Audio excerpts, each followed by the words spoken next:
তো এই নামাজ পড়ার দ্বারা আমাদের কি ফায়দা হবে? আল্লাহ তাআলা বলেন ইন্না সালাতা তানহা আনিল ফাহশাই ওয়াল মুনকার। যে ব্যক্তি নামাজ নিজের খুশি-খুশির সাথে পড়বে, আল্লাহ তাআলাকে সন্তুষ্ট করার জন্য পড়বে, আল্লাহ তাআলাকে খুশি করার জন্য পড়বে, কোনো মানুষকে দেখানোর জন্য পড়বে না, কোনো ইনসানকে দেখানোর জন্য পড়বে না, তাহলে আল্লাহ তাআলা কি করবে? আল্লাহ তাআলা বলতেছেন যে ফাহশাই ওয়াল মুনকার, তাকে সমস্ত কাজ থেকে বিরত রাখবেন, সমস্ত ফাহশা কাজ থেকে বিরত রাখবেন, সমস্ত খারাপ কাজ থেকে বিরত রাখবেন। সুবহানাল্লাহ। এজন্য প্রিয় উপস্থিতি, আমাদের সর্বপ্রথম কাজ হচ্ছে আল্লাহ তাআলার জন্য নামাজকে সহিহ করে পড়া।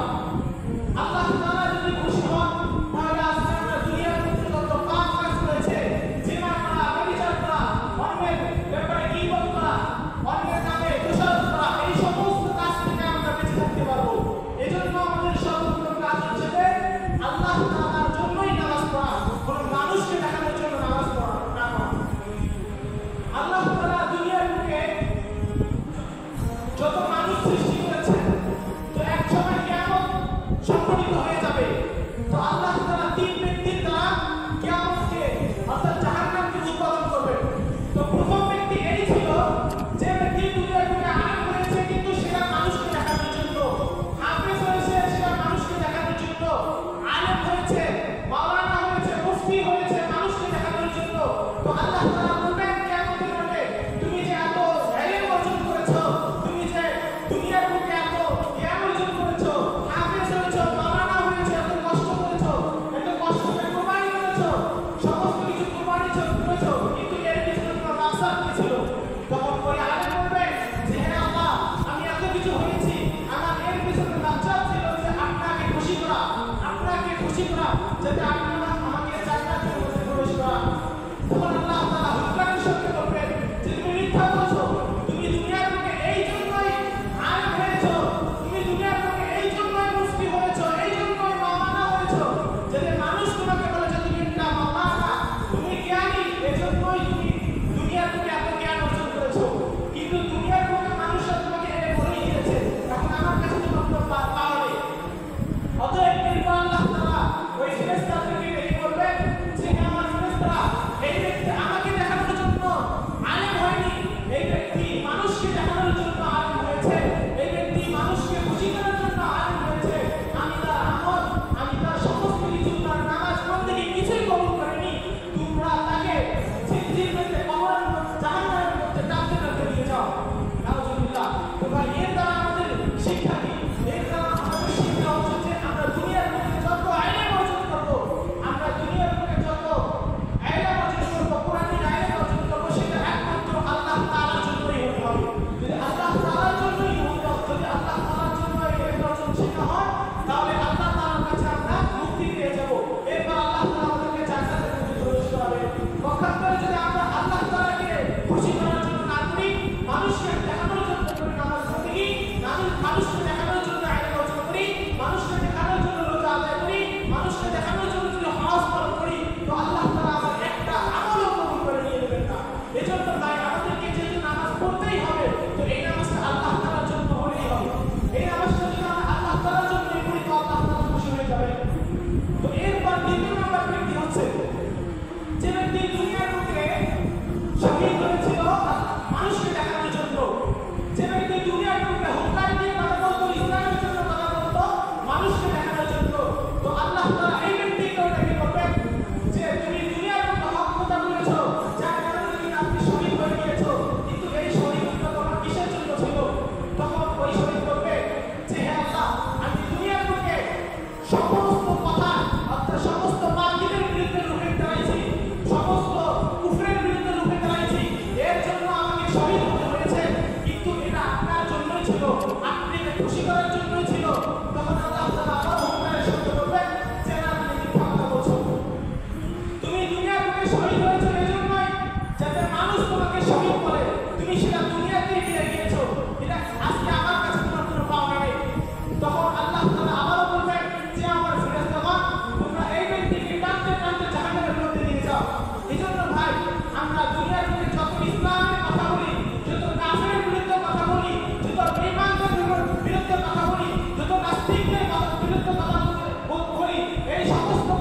আল্লাহ তাআলা আমার হুকুমের সঙ্গে বলবেন যে না তুমি মিথ্যা কথা বলছো, তুমি দুনিয়ার বুকে এই জন্যই জান করেছো যাতে তোমাকে মানুষ করেছে তুমি দানশীল, তুমি অনেক দানশীল, তোমার মন বিশ্বস্ত, তুমি এই জন্যই তুমি দুনিয়ার বুকে নাম কামাই করার জন্য তুমি এই সমস্ত দানগুলো করেছো।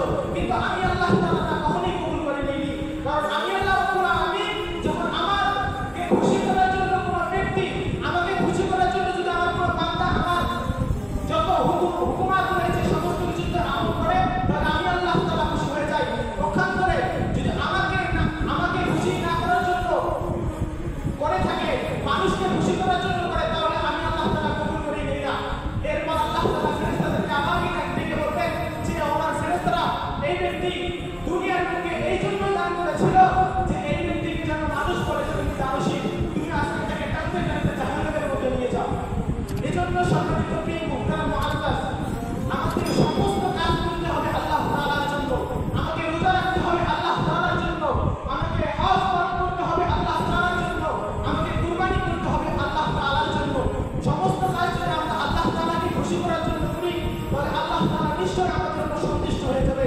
আর আল্লাহ তাআলা যদি সন্তুষ্ট হয়ে যায়, তাহলে আমাদের জান্নাত নিশ্চয়ই আল্লাহ তাআলা আমাদেরকে দান করবেন। সম্মানিত প্রিয় মুহতারাম মুআজ্জাজ, যেমনটি আমাদের প্রিয় নবী হযরত মুহাম্মদ রাসূলুল্লাহ সাল্লাল্লাহু আলাইহি ওয়াসাল্লাম দুনিয়ার বুকে করেছিলেন, আল্লাহ রাসূল সাল্লাল্লাহু আলাইহি ওয়াসাল্লাম দুনিয়ার বুকে দাওয়াত দিয়েছিলেন আল্লাহ তাআলার জন্য। আল্লাহ রাসূল সাল্লাল্লাহু আলাইহি ওয়াসাল্লাম দুনিয়ার বুকে মানুষকে হক পথে নিয়ে আসতেছিলেন আল্লাহ তাআলার জন্য। আল্লাহ রাসূল সাল্লাল্লাহু আলাইহি ওয়াসাল্লাম মানুষকে হিদায়াতের পথে নিয়ে আসতেছিলেন সব আল্লাহ তাআলার জন্য। তো এখন আমাদের করণীয় কি?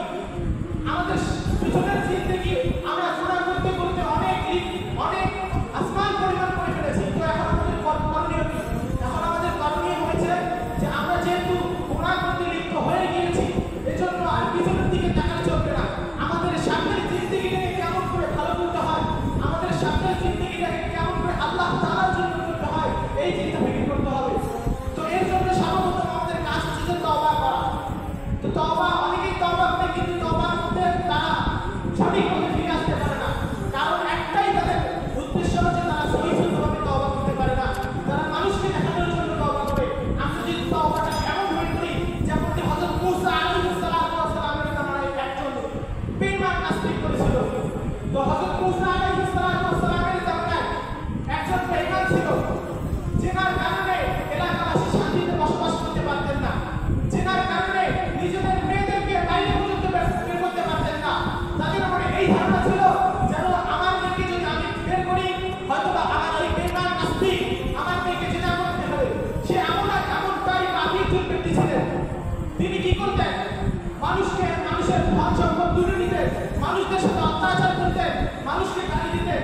তো এলাকাবাসী সবাই একজোট হয়ে গেল। এরপর বললো যে এর যারা আমাদের সহ্য হচ্ছে না, এখন আমাদেরকে একটা পরামর্শ করতে হবে। তো তারা একটা পরামর্শ করলো যে এই ব্যক্তিকে আমরা জঙ্গলের মধ্যে বেঁধে মেরে চলে আসবো, কারণ এর আমরা অসহ্য, এর কারণে আমরা এলাকার মধ্যে থাকতে পারতেছি না। তো একদিন তারা কি করলো, ওই ব্যক্তিকে ধরে ওই জঙ্গলের মধ্যে বেঁধে রেখে চলে আসলো। তো এরপর এলাকার মধ্যে শান্তি শৃঙ্খলা চলে আসে। তো হযরত মূসা আলাইহিস সালাম একদিন শুয়ে আছেন, এমন অবস্থায় আল্লাহ তাআলা হযরত মূসা আলাইহিস সালামকে সামনের মধ্যে দেখাচ্ছেন যে হে মূসা, আমার এক বন্ধু জঙ্গলের মধ্যে শায়িত রয়েছে, তাকে তুমি দাফন কাফনের ব্যবস্থা করো। তো হযরত মূসা আলাইহিস সালাম সবাই জাগ্রত হয়ে অবাক হয়ে গেলেন যে কে সেই আল্লাহ তাআলার বন্ধু, কে সেই আল্লাহ তাআলার বন্ধু যিনি জঙ্গলের মধ্যে শায়িত রয়েছে, যে আল্লাহ তাআলা আমাকে বললেন তার দাফন কাফনের ব্যবস্থা করতে। তো হযরত মূসা আলাইহিস সালাম সকালে ওঠার পর তার সাথী বন্ধুদেরকে নিয়ে ওই জঙ্গলের মধ্যে গেলেন। তো ওই জঙ্গলের মধ্যে গিয়ে দেখতেছেন ওই ব্যক্তি যে ব্যক্তি আল্লাহ তাআলার নাফরমানি করতেন, ওই ব্যক্তি যে ব্যক্তি রাসূলের নাফরমানি করতেন, ওই ব্যক্তি যে ব্যক্তি ইসলামের ক্ষতি করতেন, ওই ব্যক্তি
রিকোয়েস্ট হইল যে আমরা